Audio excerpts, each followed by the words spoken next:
clarity to those folks who are definitely caught up in what is taking place. First of all, Senior Counsel, I mean, how did we get here? I mean, waking up as a nation one morning and hearing that the Commissioner of Police has been detained. Well, apparently, what in the public domain, there was an investigation into the relation of the two sniper rifles, in which she indicated a legal importer of guns, the one Mr. Hardy, that he could import these guns for the SSR. And there was an investigation as whether the SSR could be in possession of this.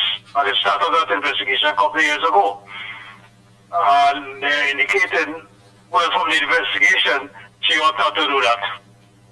One of the things you're asking, of course, is whether the DPP had advised the investigators to arrest the Commissioner of Police under Rule 3 of the judge's rule, or if the investigators did this on their own volition and then went to the DPP for advice as to whether they should charge the Commissioner of Police. And of course, that Rule 3 is a prosecution must only be brought for a good cause. No one should ever be prosecuted simply because he or she may have committed an offense.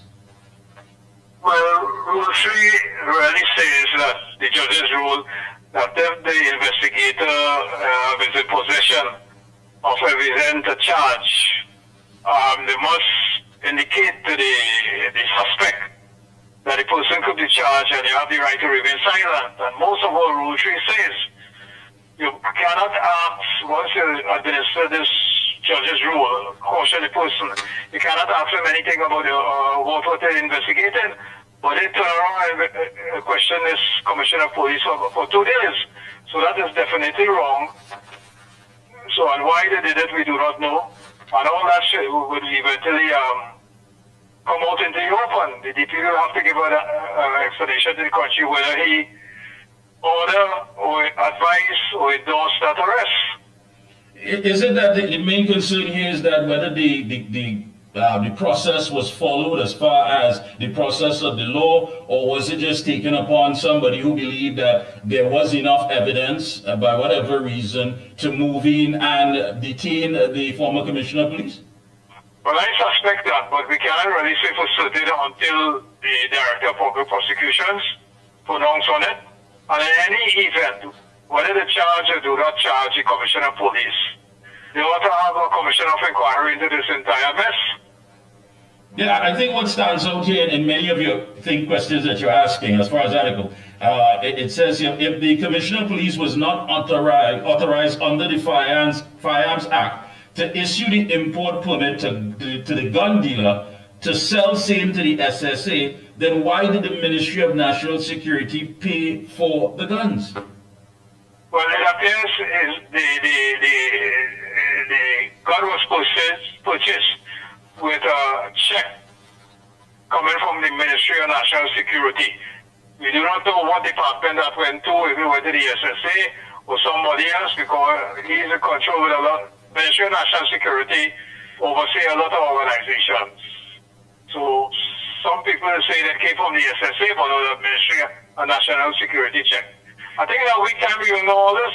The should take longer than that. Senior Counsel, is that the normal process, or are we seeing things here that one really has to question how this went about? Is this the normal process as far as these checks or whatever is being issued to pay for something, if it is that it wasn't authorized? Well, that is not the normal process. That's why I asked her another question, whether she was duped by some high public officers to sign on issuing the import certificate. Yeah, I think how did this happen?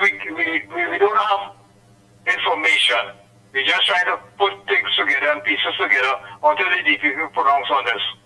Do you think that it's somewhat something that, I mean, many people when asked the question seem to have little confidence in how the process goes when after the fact, whether or not we're going to get the answers as citizens, or simply this is something that is just going to be, to ride out because it is an election year? What say you? Well, I think they should have a commission of inquiry into it. It doesn't matter if the present government gets back in, or they remove, or the government of the day must have a commission of inquiry into this entire incident to find out what really went wrong, or whether there's more any motor than it is. And you're asking what the public wants to know as well as if the Commissioner of Police committed the criminal offense of misbehavior in public office when it was committed as a result of a genuine mistake or a misunderstanding. Yes, because she's the person who is entitled in law to receive this import certificate. So she did what she's supposed to do, but whether the conditions which existed, she ought not to. That's what I have to investigate. No, legally, what are we looking at? I mean, because, you know, for those folks who may not be legally inclined, many are saying that, you know, this is something kind of hard to really grasp at. I mean, a sitting commissioner of police being detained, being questioned, being interrogated, and as you said, we the citizens are still in the dark. What sort of outcome might bring about a sense of understanding when everything is said and done? Well, the DPP don't explain, because what the DPP did, he directed the investigators to go back and conduct further investigation. So that is a clear indication he is not satisfied. There's sufficient evidence to charge the Commissioner of Police. That is an indication. So, or we looking at other people, maybe who involved. I do not know. We just do not know. We have to wait until the DPP say yes or no, and if you say yes, we will hear the evidence. If you say no, we may not hear that evidence, we may not know what went on. That will cause people to want a commission of inquiry where people are compelled to say what went on. Yeah, and we've had quite a lot of inquiries as well. Yeah, you also mentioned the role of the Police Service Commission in all of this. What was expected of them when, you know, as far as playing out in this scenario?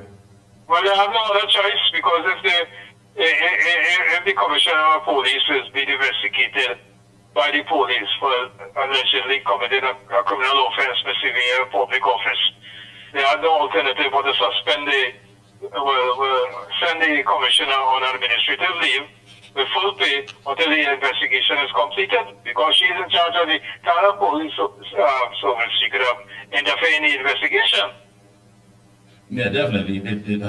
Herself can't investigate herself. I mean, that in itself would raise more questions than anything else. Well, she would have to investigate. She could really, files could disappear, evidence could disappear, or what have you. But the usual thing, if somebody is being investigated, they must not stay on in the organization.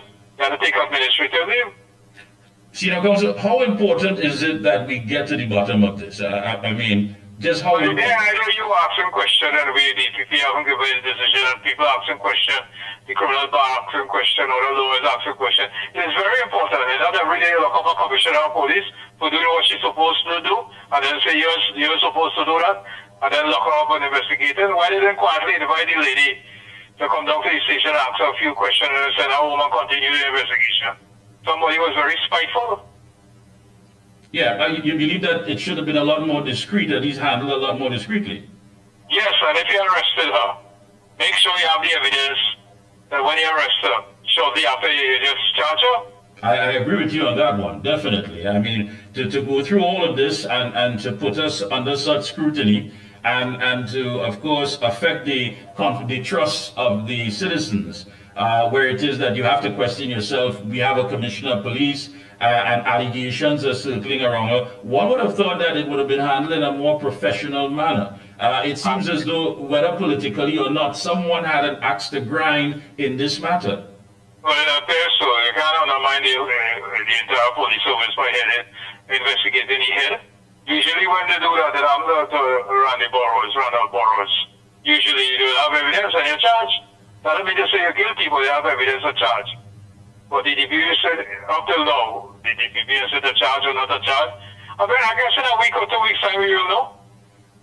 Yeah, there are so many pending matters that has thrown the spotlight on the operations, the legal operations, that is it. And as a career legal mind, What are we witnessing here in our country as far as the upholding of the law? Well, I'm trying to spot the question you're driving at, you know. I'm trying not to directly come at it because I don't want to put anything out there. No, you could just come openly and answer you openly. Well, what is your feeling of the whole justice system in Trinidad and Tobago at this point? Well, it is in crisis. Nothing happened in the judges. The DPP is short by 60-something lawyers. They have sufficient lawyers to charge. Police charging and not going to court is a crisis. You have a complete breakdown soon. Management court in Forestry not working, San Fernando not working, Culver, Lake Shogona is working. Everything is almost at a standstill. It's a crisis. And if I was to ask you, how much of this has been tainted by political interference? Well, it's not really political interference. The government they don't have the political will in order to clean up the system, and the judiciary is in a mess with the Chief Justice. So it's not political interference so much as people are inept and incompetent, and they're putting resources into the judiciary, proper plea bargaining, divide money in the first, second, and third degree. Have what have you, have bail for, a lot of things. Come to a standstill. Yeah, but this is not something that would have happened overnight. I mean, it would have been taken... No, it happened years ago. People keep warning them. The Bar Association, criminal bar lawyers, last 15, 20 years, they said this will happen. And it happened. And as we're speaking now, you see things will come to a complete standstill. People will start taking the law into their own hands. And they will say, look, on a radio program, he said this, or TV program. And how much of this would you say has contributed to the current crime situation in our country? About 90%. The criminals know they won't be brought to justice. They also think they wouldn't be caught. Much more prosecuted.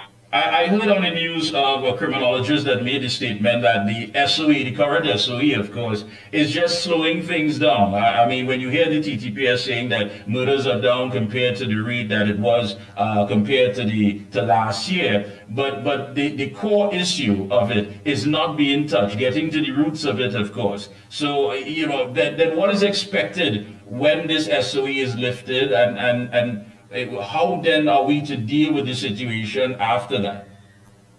Well, how will deal? The government, they're not doing anything. If the same government gets to the power, if another party gets to the power, they might be doing the same thing. We do not know. We do not know. It happened just like this in Haiti, you know. It started like this. And then the gangsters decided who will run the government and who will be prime minister and in position, and we headed in that direction. We're going over a precipice, everybody just looking on. And what do you say to the general public? I mean, you know, there are people who are looking on. I mean, as citizens, if we lose confidence in something that keeps us from being noble savages, that gives us some sense of direction, of civility, if that does not exist, then what are we doing? Well, we can't even say they get a new party into government because they might be in the same position doing nothing. We do not know. I just don't have the answer. I do not know. Well, we're at this point where we have to wait to hear from the DPP. I really and truly, because I mean... Nation to the specific case. Yeah, because really and truly, it doesn't look good. It doesn't shed a good light on our judiciary system, and every day new things are developing, and it really makes you wonder. Any closing comments? Go right ahead. Not really. I'm just taking one day at a time, and I hope that they could clean up the act. The people have to come together and see. Let's see. After, as you've already indicated, after the SOE, crime will just escalate. It's only keeping it back a bit. Yeah. But the thing is to maybe extend it again, and after election, and you get back into power, then see what you could do. That must be the plan. I do not know. Yeah, but the core issue of it is not being approached at all. It's not something that government seems to want to look at. Did this happen overnight? Last 15, 20 days, calling up. Yeah, and we just see the figures going up and up. Yes. Nothing is happening. Senior Counsel, I want to thank you so much. I know your time is short, but I want to thank you so much for taking time out to link with us here this evening. All the best to you. Keep up your good work, and we'll be speaking with you periodically as things start to unfold. Okay, thank you for having me. Okay, bye-bye. Thank you. Right. Well, a man of many words and straight to the point, and this is something I always say 1,000 writers in Hollywood simply cannot make up. I mean, we as citizens, how are we expected to feel when in fact that we're hearing from a senior member of the law fraternity saying that, listen, this thing is in a mess. This is chaos. I mean, you go out and you make a move which could have been done discreetly, and when you do make this public move, you don't seem to have enough evidence or whatever the case may be. Again, we await for the DPP to hear exactly what are the basis, on what grounds this move was made. But while all of that is taking place, it does nothing to build confidence into this system that many of us would rely on to keep us in some sort of civilized manner in how we live. Very sad, but that is the truth. Short break. When we come back, we'll be speaking to, of course, Couva South MP and UNC Shadow Minister of Labor, Rudy Indarsing, right here on The Observer. We'll be right back. For all top quality and affordable hardware supplies, no one beats Midland Hardware, located number 97 Eastern Main Road, Aruca. Midland stocks the #1 brands in hand tools, garden tools, water taps, power washers, generators, water pumps, kitchen and bathroom faucets, along with fixed basins and toilet sets, blocks, lumber, steel, sand, gravel, and topsoil. Also check out Midland for steel windows and assorted designs of metal curtain rods. Everything for home and business projects. Payments via links, credit cards, online payments, or cash on delivery. WhatsApp 327-7761 or call 646-2144. Open every day from 8 a.m. From foundation to finish, it's all at Midland. The Excel brand delivers quality service. I would recommend Omega Excel to everyone. Take care of yourselves, take care of your health with Omega Excel. If Omega Excel works for me, it will work for you. Over a period of time, I started feeling stronger and my knees like to add more pressure.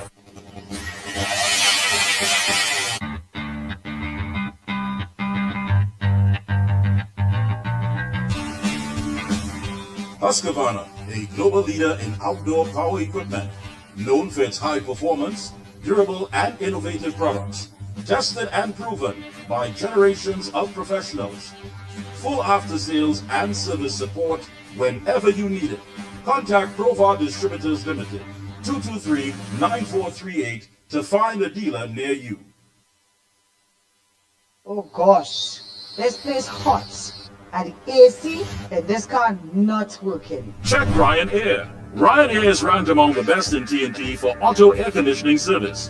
They specialize in repairing and servicing all makes and models of vehicles and heavy equipment. They also stock a wide range of parts. Give them a call at 640-5828 or visit them at number 41 King Farm Road, Tacarigua, or email ryanairac@gmail.com. For prompt and efficient service, look no further than Ryan Air.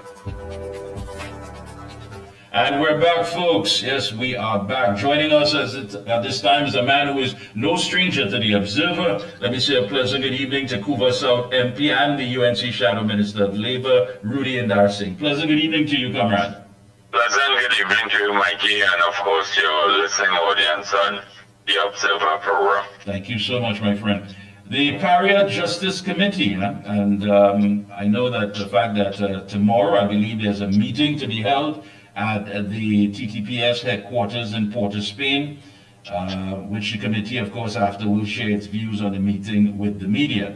And this, of course, is all about the tragic accident that took place at the Paria Oil Company. You know, one really has to ask the question, I mean, if it had not been for people like yourself and the family and other members of the media who has been keeping this entire issue in the spotlight, you know, now after all this time, you're still looking to get an update from the acting commissioner of police because it has been under investigation for some time.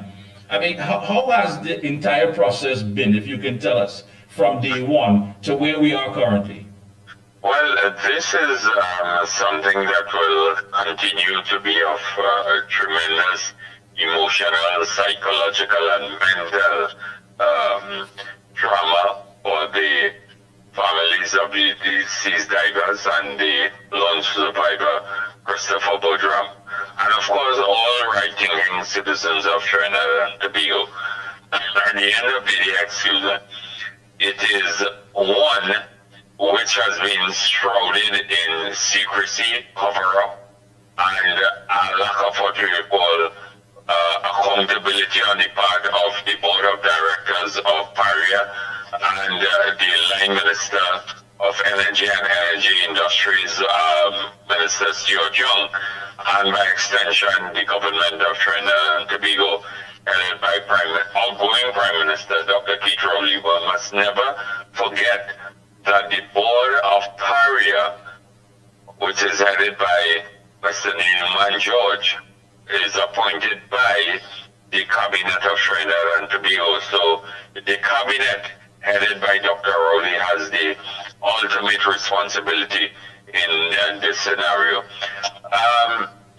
Where we are tomorrow is a part and parcel of what we may term to be a series of activities that has been conceptualized and convened under the auspices of the Committee for Justice as it relates to the barrier divers and so on.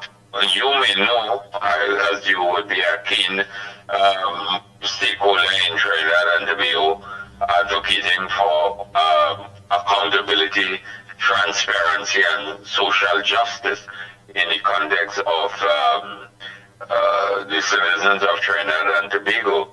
You would know that we have had and we have been told that there is an ongoing investigation on the part of the Trinidad and Tobago Police Service as it relates to this unprecedented and unparalleled deaths in the energy sector and from the point of view of deaths in the work environment. We were told approximately 1 year ago that the police service investigation was nearing its end. We are in the month of February of 2025, and the families have asked of myself and MP David Lee to see if they can get some kind of update as it relates to where this police investigation is. So as a result of that, they penned a letter and they wrote the Acting Commissioner of Police, Deputy Commissioner Junior Benjamin. I've been in contact with him via his office and his secretary and so on, and he has opted to give an audience to the families and lone survivor Christopher Boudram, and of course myself and MP Lee will accompany them to this meeting at Police Headquarters Building, Port of Sackville Street and Edward Street in Port of Spain. Tomorrow morning, the meeting is scheduled to begin at 10:15 a.m. No, it's been 3 years, basically, 3 years. Obviously. Yeah, we've been looking on for quite some time. There was a commission of inquiry. There was a lot of talk. There was a lot of finger pointing. At this stage, I mean, give us an idea, how is the family functioning after waiting for so long? And as they say, justice denied, justice delayed, sorry, is justice denied. And how much, at this point in time, how are they functioning? It has been very difficult mentally and emotionally. I can tell you that some of them were here to support me in my screening as I went before the screening committee of the United National Congress on last Monday. And more importantly, as I said, there's been a struggle for coming to terms with the death, the mental anguish of losing their loved ones.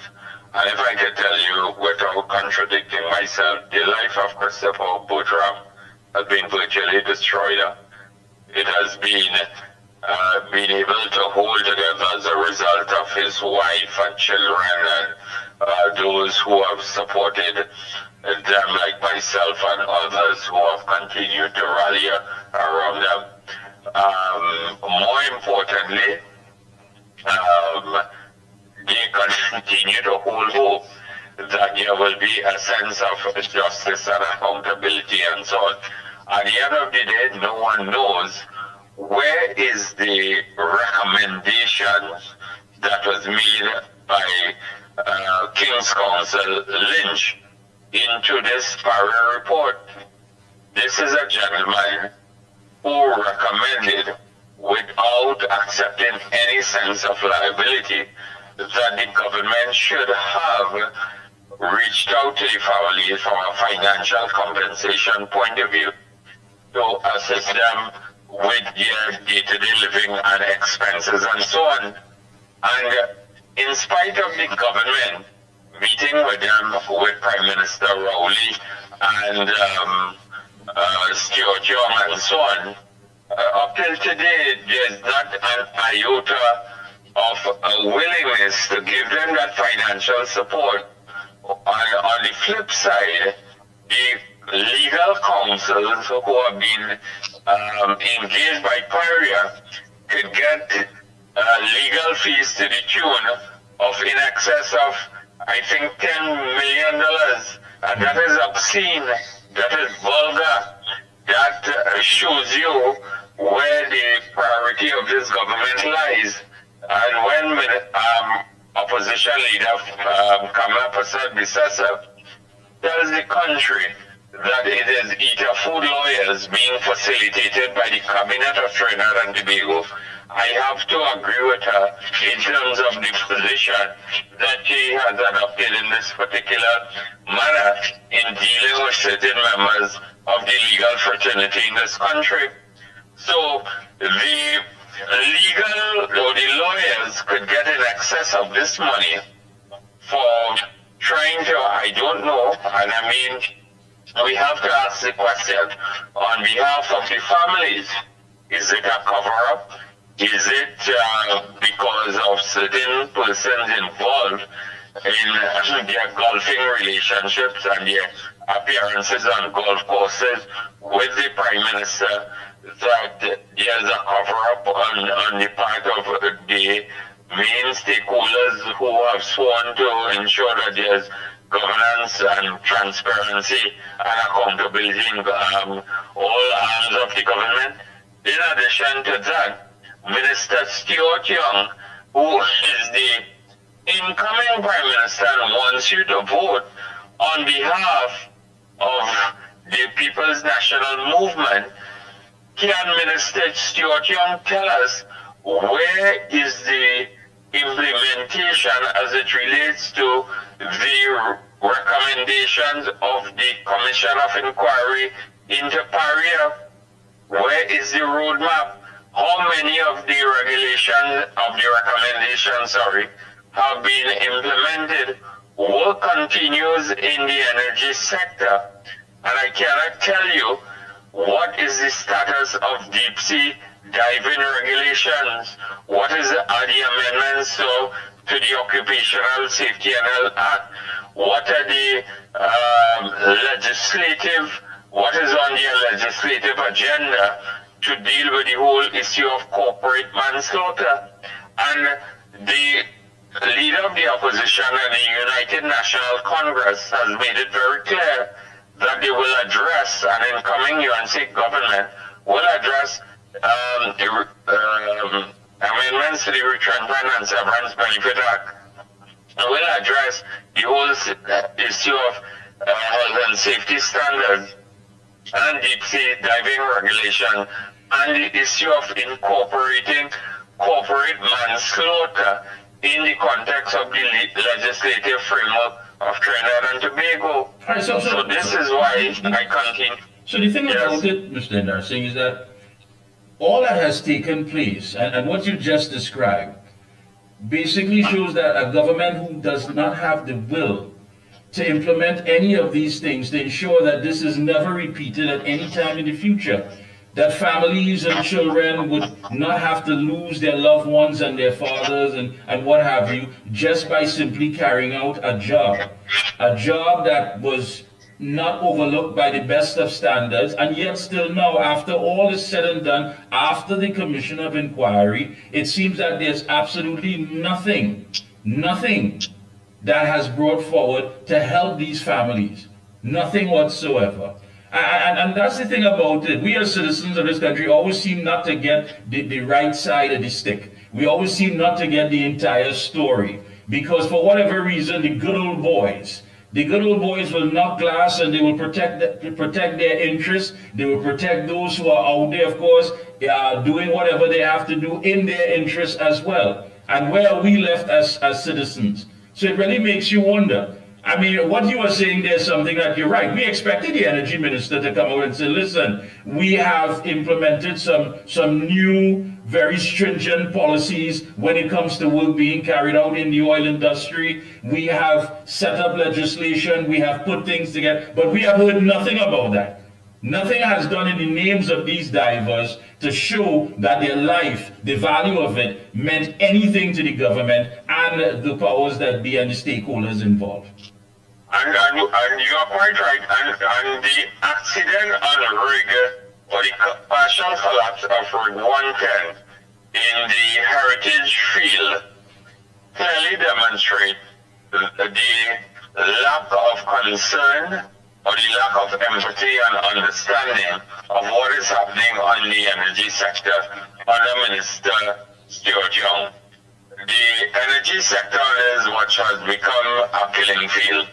Not only at Paria, but we have to zero in on what transpired at Naikwan with the death of Alan Lane Ramkisoon, and also the death of Rossi Mansingh at this company that will succeed ArcelorMittal and so on.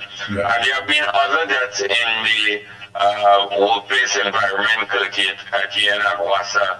And in recent times, at Well Services Limited, on, as I said, Rig 110, Pete Phillip, it is abominable. It is unforgivable. It is sickening to know that after Paria and the recommendations as it relates to deep sea diving and what is occurring in the energy sector, that Pete Phillips' body is in the ocean for more than 50 days and it cannot be recovered. We have not heard from the Minister of Energy what is the recovery plan in the context of what is being pursued by Well Services Limited. Whilst Well Services may be a company in the private sector, we accept that, but it is engaged in drilling activities on a field that is owned by Heritage, which falls under the Minister of Energy and Energy Industries.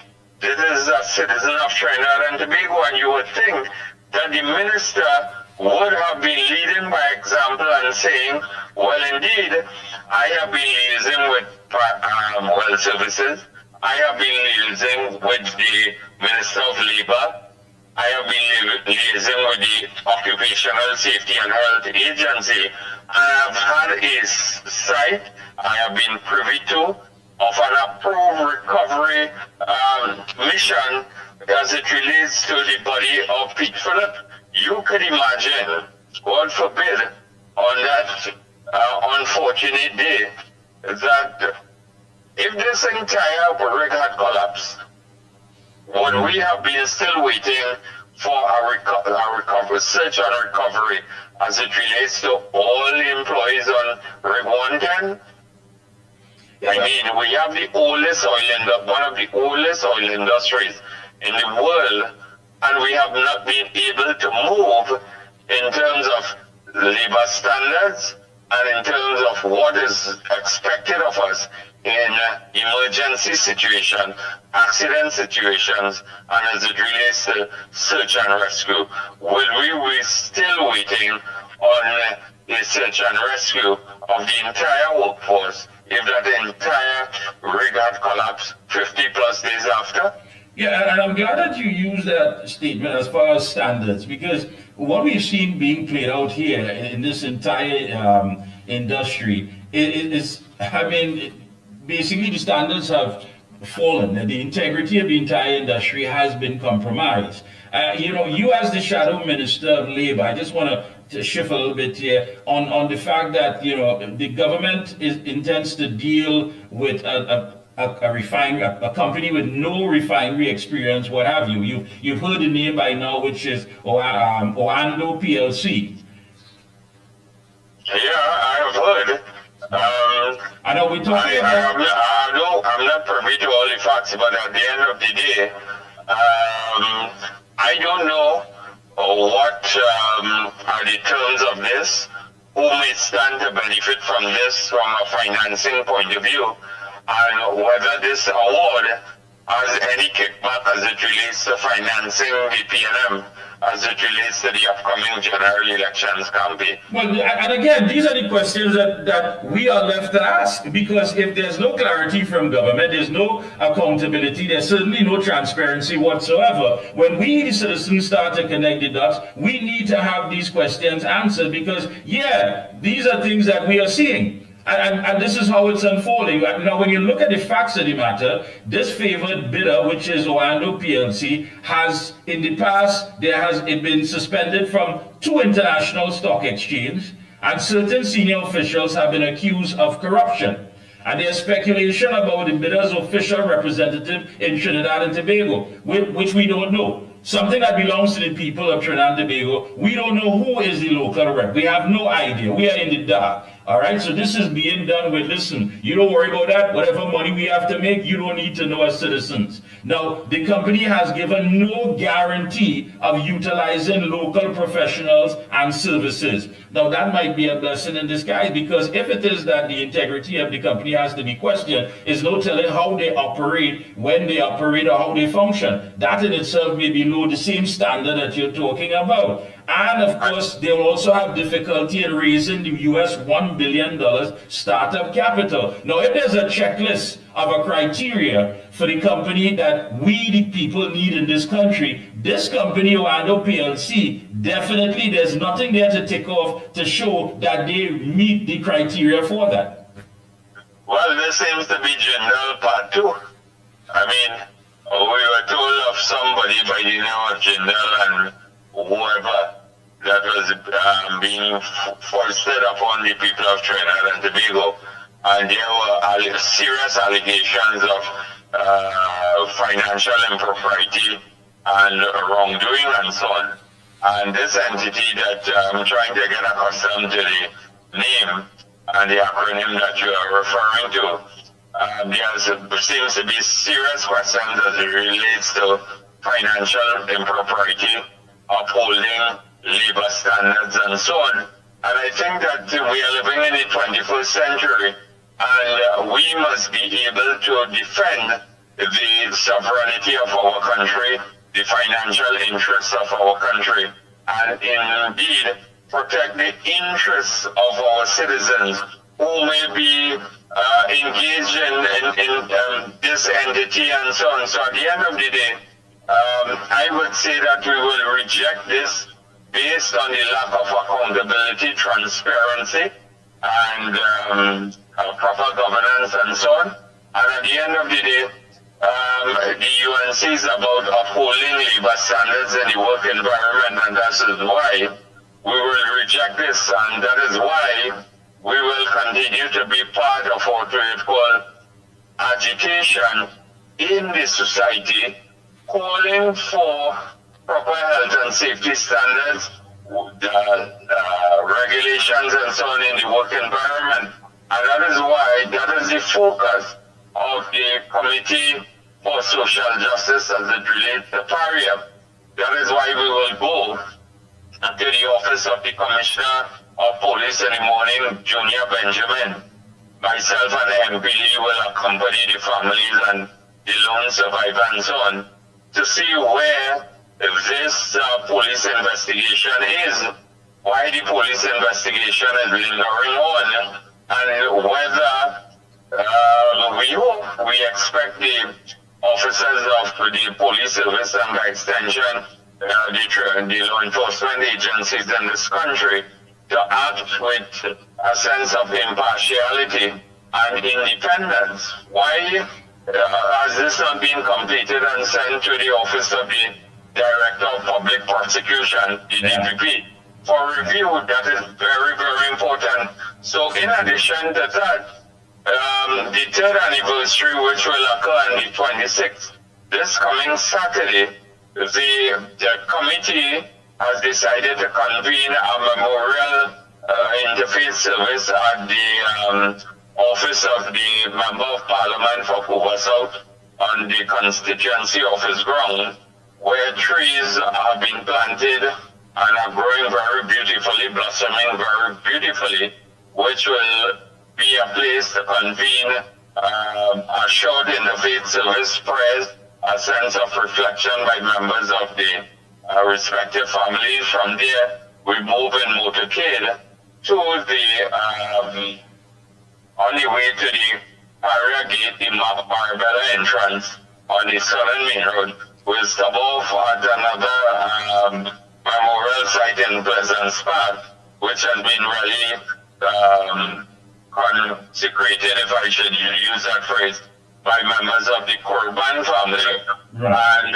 And following which, we will go to the Area Gate, the Marbella, or what is called Point of Bear Roundabout, where we will convene a memorial solidarity service where, in addition to myself and MP Lee and the families and representative of the trade union movement, the family of Pete Phillip, whose body has not been brought to the shore, has decided to join us in solidarity and to make their voices be heard as it relates to this unfortunate situation which has occurred at Well Services, and where the Minister of Energy and Energy Industries, Stuart Young, who wants to be the Prime Minister of Trinidad and Tobago, has been treating this family with a sense of disdain, contempt, and arrogance.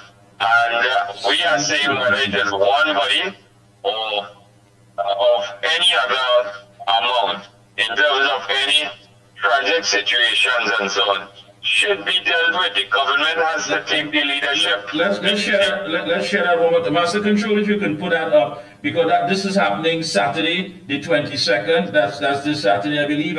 You just spoke about it, and it's the Pariah Justice Committee at 7 a.m. The wreath laying and start of motorcade to the office of the Member of Parliament for Hoover South, of course, which we have him on here at Camden Road, Hoover. And then at 9 a.m., it's going to be at the Pariah platform in front of Heritage Petroleum Petrotrin. And of course, we continue to fight for, these divers. So join in, of course, in the tribute. Join in. You are quite right, Mickie K. Join in your vehicles. Be present at both sites because we must continue to advocate. We must tell Stuart Young, governing Trinidad and Tobago is not about cover-up, not about a lack of transparency, and it is about the ordinary citizens of Trinidad and Tobago. It is not trying to protect those who play golf with you on the golf courses of Trinidad and Tobago, and I'm sure that if you what are those who are the leaders, Pariah, those who Go ahead. A legal point of view, they can be found to be playing golf with the Prime Minister, and they are in a social setting and in social setting environment with the Prime Minister. And that is why we are saying that the Committee for Social Justice will not rest until there is real justice for the families and the lone survivor, Christopher Woodruff. I want to commend you and, of course, MP David Lee and the entire family and everyone who has kept this the spotlight on this issue. Again, this Saturday, 22nd February, please join in with your vehicle, be part of the motorcade, join in the tribute, and join justice for these divers and their families. I want to thank you so much, Mr. Indar Singh, for being a part of the program this evening. Keep up the good work, and we will be checking in with you periodically. And of course, we will have an update tomorrow after that we will share with the public after your meeting at TTPS. Thank you very much. And in addition to that also, we will be delivering a letter to the Director of Public Prosecution to find out what is the status of this particular issue also. Because you can remember, I don't know if you may be aware that the DPP had granted what we may call a partial audience and had promised to look into this whole scenario and the recommendations and so on, and the police investigations. And I think that the DPP owes the country to a sense of accountability as it relates to where this particular investigation has reached. I agree with you, definitely. Thank you so much again. Thank you very much. Have a pleasant good night. Yeah, it always makes you wonder, as far as the small man in this country, how they are treated. This is an administration that has wiped out the middle class. And it seems that every time the small man raises his or her head trying to get somewhere, it's simply just, it's struck down. Master Control, we also have a message from the scrap iron people from Alan Ferguson. And I'll also tell you about what's going on with the Point Lisas and Port of Spain as far as the whole customs. Quite interesting. Go ahead, Master Control. Yeah, the industry is facing what you call, you have to apply to get a license. When you apply for the license, you might get the license in 3 weeks. But before that, you have to buy the material. That is take more than 2 weeks. So 3 and 2, that is more than a month already. And then you're looking at, you have to apply for next load. That's the next 2 weeks. So that is 7 weeks. So the situation that we face is that we will like the system that they have now to change. Not just change in a way that we want ease and the security of the business, is that the way it's working is that it don't help us to do this business in a way that it is really supposed to be functioning. This business is a volume business. This business is not a business that could work 1 week and then you have to wait a whole month or 2 months to load again. But what type of business we looking at could be operating in that kind of way? If you have a grocery, you have a cloth store, and you want to just open for 1 week and close for 2 months, you think that could work? You could allow yourself to pay rent and pay your workers, because you have to keep all your workers in. Because if you don't keep them, and you don't keep them around, them going and working somewhere, because you just can't have a person working and just have them working for 1 week, and then you have to wait for more than a month to start back to work. What kind of business that is? So you want me to pay people for pay workers that they're not producing nothing? That cannot work. We are saying that you have 8 inspectors, allow the inspectors to work in different areas. One inspector cover more than about 5 to 7 yards, and then another one cover the next 6 to 7 yards, and they could continue loading. People could continue loading and operating in a better way. We could sit down after and stretch out whatever need to fix in the industry. We're ready to work with the government to fix whatever in the industry that need to fix. But we can't work with this system how it is. We're going to die. we're going to close down, we're going to stop operating. That's going to cause a serious problem for thousands of workers that work in this industry each and every single day. People depending on this industry to help them, to send the children to school, to feed the family. And what you gonna do? What you gonna do with us? That we operating an industry that's helping out and bringing foreign exchange to Trinidad and Tobago, helping the industry, helping Trinidad and Tobago by bringing in foreign exchange. We this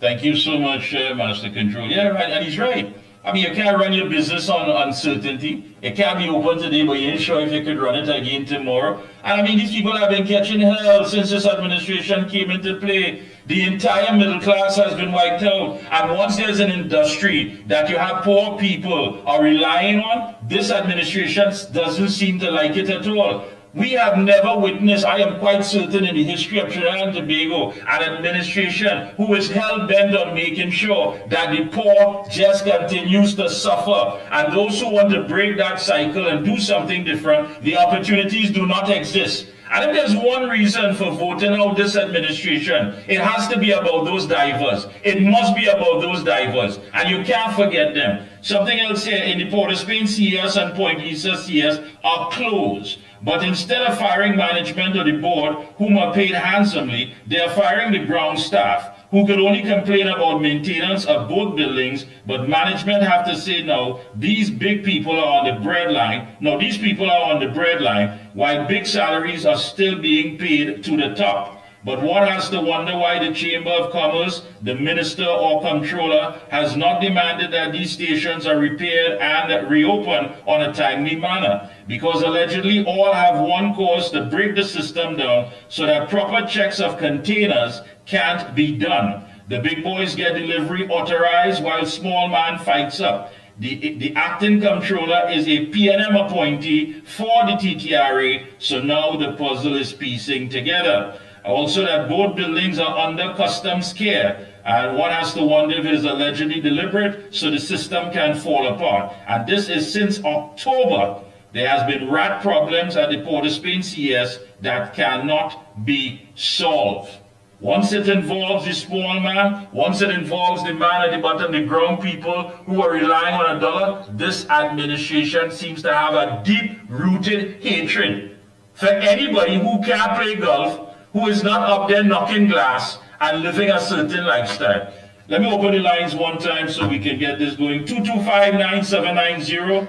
Again, 225-9790. And for those of you who I know are definitely way beyond a fixed income, you can send it you can call via WhatsApp, 494-0938. 494-0938. You heard Senior Counsel Israel Khan, but a senior member of the legal fraternity could tell you that it is in chaos, total chaos. He said it doesn't make sense.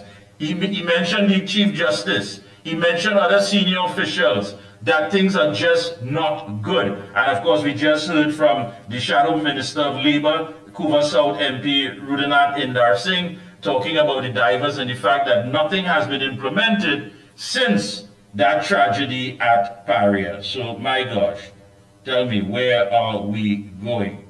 Yes, loud and clear. Good evening. Good night, Mickie K. Yeah, he's one of the persons who will play God, so I'll call on this number. Go ahead. Right? Mickie, I'll get mixed up with you, yeah? Right. Mickie, you see, bring tonight, you see that Suzette Martin woman? She's supposed to be out of her job, you know. She caused a scandal in this country with that shit she do, you know. You understand? Why she still have a work for? Look how millions of dollars and shame people in this country through that investigation she be going on. I mean, it's a bubble-head commissioner of police. You can't tell me you make a big bold move like that and you're still searching for evidence. Boy, Mickie, that just goes to show the police yesterday. Yeah, this fella who we say that all that two gangs in this country, he can't be further from the truth, you know. I think it's the PCA director. He said, yeah, the criminal gang, the police gang. It look like them fighting for leadership in that organization right now, as far as I could see. And you touch on them divers, when these people go get justice, over 15 million or 17 million somewhere around there, all these men take brief and go with it, eh? All these lawyers, some of them get as much as $8 or $9 million they walk away with. And that's a damn sense for these people. And Rowdy and company and George, all these fellas, they can go and play golf. These people's family was left in a fight to suffer and dead, you know. You can imagine that kind of death, yeah? Boy, I wouldn't wish that on my own enemy. But they go out to pay for that something down the line. I hope you knew any government change hand. It's fire every man Jack there. And caller, if it's one reason to make sure and go to the polls and vote them out, is that. They have to go, Mikey. They have to go. Thank you so much. That's Appreciate the it. tip of the iceberg. Have a good day. Thank you. Pleasant good evening. Good evening, Mikey. Good evening, sir. To the full hit, brother. Yes, brother, go ahead. Mikey, let me tell you something. This is what you call crime of the century. Because I will tell you why I'm saying this. The King's Council lynched that people should be charged for criminal negligence. Corporate criminal negligence. Yeah? Mm-hmm. Yeah. You know what this government said? That does not apply anything because it doesn't apply our statute books. That charge of criminal negligence. I want to draw your attention to something. If some fellas hold a fella and decide to beat him, right? And one man deliver the fatal blow, and when the person ended up dying, you did not charge him as being an accomplice, Mikey? Of course. This is a similar situation. But you see, the players who are involved in this is the associate of the Prime Minister, the Minister of Energy, so-called acting Prime Minister, and what have you. Where is OSHA supposed to submit a report then on this whole thing? We have not heard anything from it. Right? Coming to the guys, excuse me, is it the Philip fella who with the rig, the oil rig? Yeah. Yeah? You want to tell me, in this modern day of technology, they say that I think they put it off now to May this year, because what they're saying is that they don't have the expertise to go under there and to do some investigation, to search and whatnot, because of the high risk. You have underwater drones, I suppose that is applicable in this time, or cameras and what have you, could go underneath there and take it, but they say they're going to hire some professional person, some organization who have the wherewithal to do that kind of research to get underwater, under the rig and all this kind of thing. It just goes to show that this government has absolutely no interest. Coming to the Petrofin, the Sailor Refinery. I remember the procurement regulator, I think is her name. So there is nothing in place, and the water and the procurement regulations have been watered down. Is there anything that's involvement of the procurement regulator in this whole question of this thing about wanting to sell the refinery? We're not hearing anything coming from the procurement regulator. So this is something that is on the hand deal. And I am saying that something has to be done. And the DPP, let me tell you something. Since we delivered that letter, the ground report, when we delivered that letter to your office, you seem to be very silent on very pertinent issues, including because fingers have been pointed to here, Israel, and all these people are talking about the justice system, the judiciary, the DPP, everybody. And if you all cannot come out and speak out for the injustice that is taking place against people in this country, by top-ranking people, the Prime Minister, and all these associates, we're in serious trouble. So I am saying that the time has come, DPP. You have to get off of your butt and stand up for the people, because that's what the people put you there for. And if you're failing to do that, all these things tantamount to misbehavior in public office, because people just sit in their high office, getting big fat salary. And look, for instance, what's going on at politics. You only just hear musical chairs, and they're transferring people and sending people on leave and water. And Rohanson and them wouldn't come out and tell the population something is being something is wrong there, and there's an investigation going on. You're not just saying, you're saying nothing. All you're saying is just a ship around a position and what other thing, Mikey. So No, they're sending people home. They're sending the small folks home. They're sending people home. They're sending them home. Let's be honest, they're sending them home. So, as I said, the only solution, Mikey, is to see the trade union movement, because look, I was in there with the Kamla Prasad Sepanem. And he was one of very critical of Kamla Prasad Sepanem. I say that the communication workers union, because even right now the present Secretary General is saying that there will not be no part of that amalgamation with the trade union and the UNC. You understand? And he himself, Elder, is criticized because every time we had a march, the ground report had a march in Palestine, and the media asked him, would you be participating? When he was the leader, he said, no, we're not involving in that. This same Elder. Understand what you do? So the time has come to put our differences aside. This is crunch time. People, everybody has to get serious now. Thanks a lot, my friend. Appreciate that. Okay, Mike. Take care, brother. All right. Lines are still open. 494-0938. Yes, I know you're not playing golf, so you may not have the money to make your call, but the lines are open. And you could, of course, make it. Go right ahead. We have just a few minutes again. It'll take some few minutes here. Yeah, go ahead. Yeah, can I Mickie K? Yes, go ahead. Yeah, my contribution is I don't understand the commissioner. He made a statement on these bullets that they found missing. So how come that more important than the money missing from the finance minister? How are we making a probe on that? How everything is just so it seems that we have PNM police who just blocking and being put in place to block certain things. Yeah, and one of the most interesting things that Israel Khan Senior Counsel wrote is that if the Commissioner of Police was not authorized under the Firearms Act to issue the import permit to the gun dealer Luke Hadid to sell same to the SSA, why did the Ministry of National Security pay him for the guns? Correct. That's totally correct. That sounded fishy to me. Yeah. Something on the hand went on there.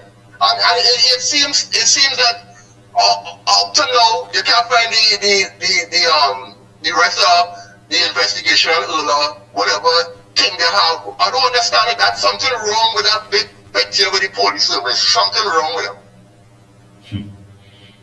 And to top it off, look at vehicles that they have. Toyota have hold back from them because they owe Toyota money. So where all this money going? You understand? Exactly. That's the question, my friend. Where's the money going? Where's the money going? You have a blessed night. Same to you, my friend. Yeah, thank you so much. Hey, still going to squeeze in a few calls, but don't forget Vitamin XL D3 provides the most natural and absorbable form of vitamin D, which promotes whole body health, which is crucial for cellular health, especially regarding the cells of the immune system. Every cell in your body needs vitamin D3 to function properly, so please pick up your bottle of Vitamin XL D3 today. 494-0938 or 225-9790. Before we make our way out of here, what say you? You heard the Senior Counsel, you heard Couva South MP and the UNC Shadow Minister of Labor, the divers. Don't forget this week, Master Control, just one more time so people can know about this motorcade. It's this Saturday. Please join in for justice, join in for accountability, join in, of course, to pay tribute. It is, of course, 7 a.m. the Reed Lane and start of the motorcade at the office of the Member of Parliament for Couva South. That's Camden Road, Couva. And at 9 a.m. the barrier platform in front of Heritage Petroleum, which is Petrotrin. So please come be a part of it for the families and tribute to those divers. Join in for justice. Very, very serious thing. I mean, again, you can't write this, you can't make it up. This is the reality, these are the facts, this is the truth of the matter. And we're in a mess. Yeah, we're in a mess. And I think we know that. We're in a mess. So what are we going to do about it? Are you ready? Are you prepared? Stay locked on. The action has started.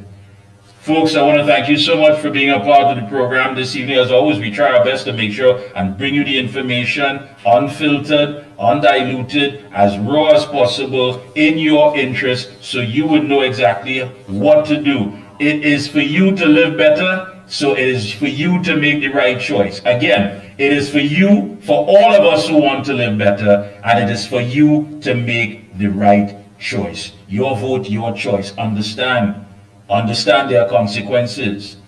Some people are saying another 5 years, we can't even take another 5 minutes of this administration. And if anything, when you calculate how things have worked out, and the fact that your interest has never been a priority, you know quite well what you have to do when that time comes. And I don't think we need to wait any longer, because you see what's happening. The longer we just allow these people to feel that we are comfortable, then they have the confidence to do us anything.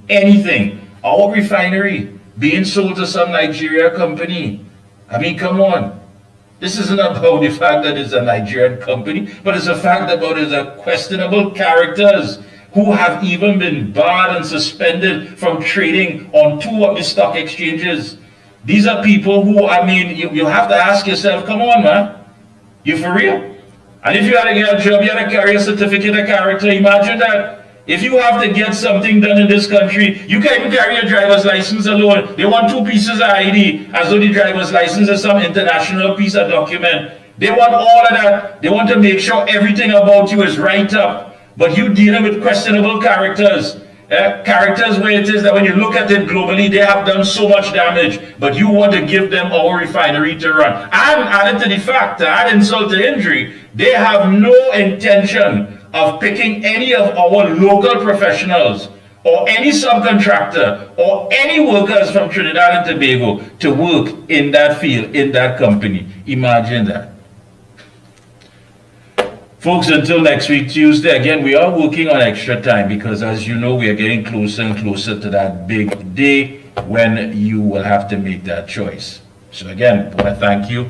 Be safe. Until next Tuesday, the action has started. Take care. The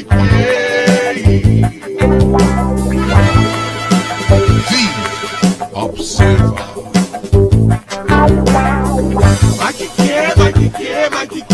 Mickie K.